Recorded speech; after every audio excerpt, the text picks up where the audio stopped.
Ассаляму алейкум, урметлі серджілер, бу UA TV студияда Украина хаберлері бүгін ноябрінің 23 жұма күні. 20 saat devam etken oturuş neticesinde Ukrayna Yuqarı Radası 2019 senesine memleketinin devlet büdjetini kabul etti. Halk mabüsleri Kyiv vaqtına göre sabah saat 6'da bu kanun lehasına rey bergenler. Ukrayna müstakilliginin yılları içinde bu ikinci ülkenin esas masraf planının müzakeresinden son ve umumen NRT kabul etilmesidir. İş tertibine göre mabüslerinin karar almak için dekabrinin 1'ine kadar vakti var idi. Hükümet temsilcileri vesika realistik ve kelişilgen olganını bildirirler. Голосуємо. І техніко-юридичними правками. Прошу голосувати, прошу підтримати.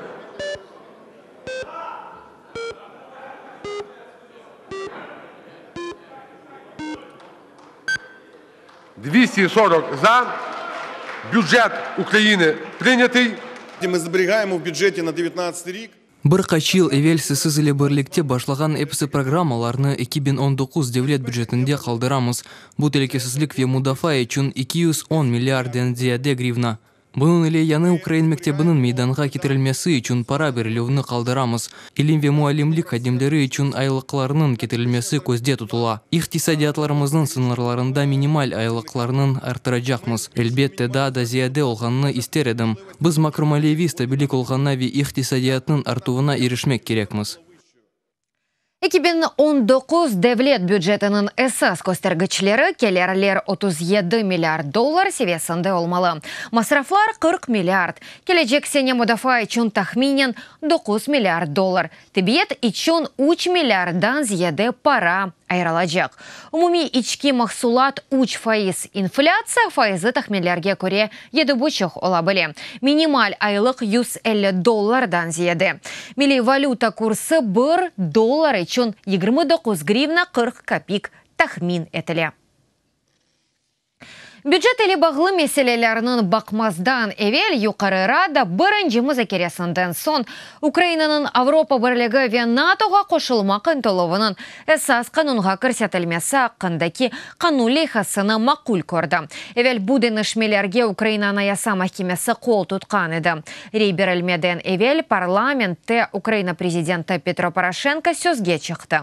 Ayrıca şunu kayıt etti ki Ukrayna bağlaşım azası olğan takdirde Rusya aslı Kırım'ını ilhak etmek ve Donbas'ta tecavüzi hareketlerini başlamak cesaret etmezdi ve Ukrayna gerekli standartlarga erişip Avrupa Birliği ve NATO azası olacağına inanganını bildirdi.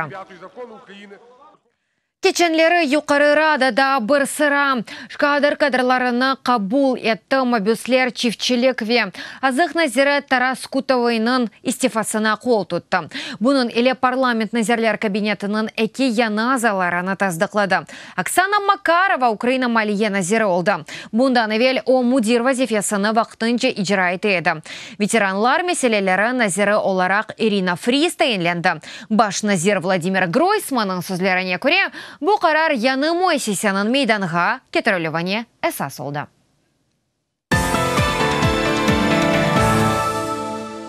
Azaq denizinin yalısında Ukrayna askerleri yalığa ketken yollarda düşman desant gemilerinin şartlı ateşke tutmasını öğrenip çıktılar.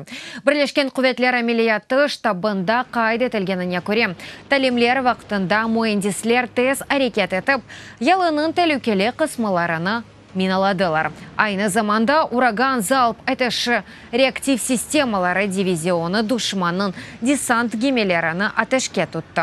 Ayrıca talimler vaktında Ukrayna askerleri faal tarzda tutun perdesini kullanganlar. Frankistanda Rusya'da kanunsuz mahkum etilgen Украина режиссері Олег Сенцовға бағышланған Украин киноавтасы башланды. Программа черчевесінде 5 фильм көстірілмесі планлаштырыла. Донбасс, когда падают листья, Стримголов, Миф ве Брама, Джума күні есе Авропа шорасында киберге фильмі көстірілежек. Сергей Лазница, режиссерінің Донбасс фильмі көстірілігі вақтында Одиссей кинотеатры бутун лейтолу еді. Бұл Украинаның незаретінде олмаған топрақлардaki вақалар ақында весеқалы фильм. Олег Сенцовның номера пьеса Украин тілінде санлаштырылacak. Боқта продюсер Анна Полинчук білдірді. Оның сөзлеріне көре ноябрьнің сонында Давженко мерkezінде премьерадан evvel көстірілів olacak. Премьерасы ise декабрьнің 7-сіне планлаштырылған номера bu қайделер алтында олған жемиет ақындaki пьеса. Bu жемиет инерция қанулары еле яшай, ама бір қараман аятның ади алышылған яшайыш тарзыны деныштырмен кейсті.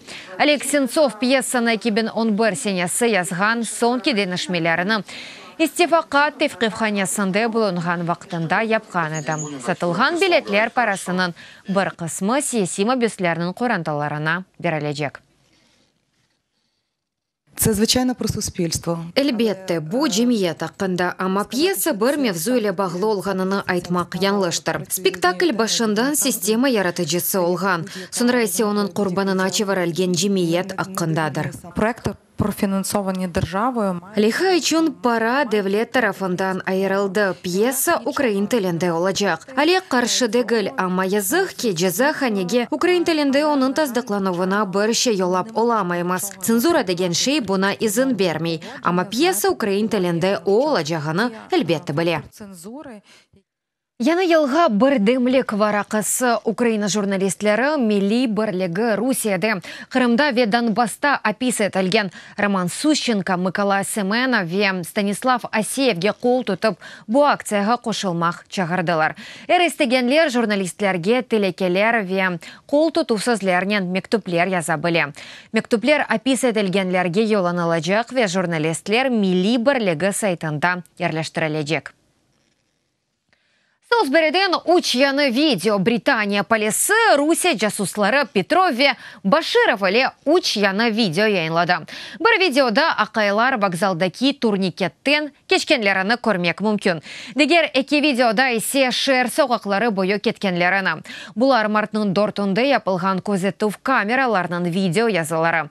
Айны бұ күні сабық Русия стихбаратчысы Сергей Скрипаль қызы Юлия елем дерленілген еділер. Скотланд ярда айрыжа зері олған шишының там бір копиясының фото ресімлері яйынланды. Британия полисінің забеті Дин Хейден білдірді. Шишедеки қалымтылар да бір қач бин адамның зерленмесіне кетіре білереді. Британия полисы кечірген тақиқатқа көре Сергей Скрипаль ве қызы Юлия 2018 сенесі март дортунды новичок чешетінің сынырлы паралич модессінен зерленілген еділер. Сентябрінің 5-інде Бұйық Британия прокуратурасы Скрипальлерінің зерленмесіне шубеле олған эки Русиялянын адлараны білдірген еді. Идаренің мәліматына көре бұлар Русия Федерациясының ватандашлар. Александр Петров ве Руслан Баширов за инсайдерове бенжет нишарлерінің тәқиқатына көре оларның ақиқи адлары Александр Мишкин ве Анатолий Чипига. Олар Русияның баш истихбарат идаресінің хадимлері ве Кремльнің вазифесіне иджира еті еділер. Новичок езі зерленмесінің арфесінде Лондрадаки қалған Мусафирхане одасында тапылды. Үрметлі серджелер бұ дақиқаға бұ сонки хаберамысы да-да-чо хаберлерні сізлер UATV.ua сайтымызда оқой білесіңіз. UATV-лі олыны сағылықнен қалыңыз көрішкенде.